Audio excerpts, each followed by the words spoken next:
ಎಲೆಕೋಸು ಪಲ್ಯನ ಹೇಗೆ ಮಾಡೋದು ಅಂತ ನೋಡೋಣ. ಒಂದು ಎಲೆಕೋಸನ್ನ ಈ ರೀತಿ ಸಣ್ಣದಾಗಿ ಕಟ್ ಮಾಡಿಕೊಂಡು ಒಂದು 3 ಸಲ ವಾಶ್ ಮಾಡಿಕೊಂಡು ಒಂದು ಕುಕ್ಕರ್ನಲ್ಲಿ ಹಾಕ್ಕೊಳ್ತಾ ಇದ್ದೀನಿ. ಇದಕ್ಕೆ ರುಚಿಗೆ ಬೇಕಾಗಿರೋಷ್ಟು ಉಪ್ಪು, ಹಾಗೆಯೇ 1 ಗ್ಲಾಸ್ ಆಗೋಷ್ಟು ನೀರನ್ನ ಹಾಕ್ಕೊಳ್ತಾ ಇದ್ದೀನಿ.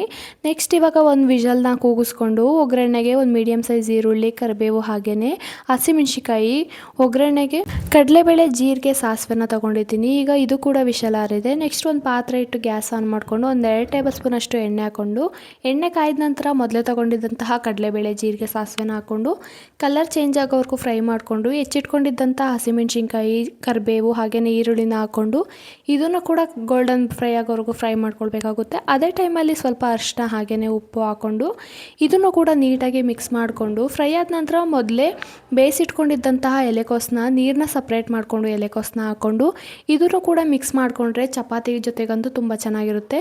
ಒಂದ್ಸತಿ ಟ್ರೈ ಮಾಡಿ. ನಮ್ಮ ಪೇಜ್ನ ಫಾಲೋ ಮಾಡ್ಕೊಳ್ಳಿ. Thank you for watching.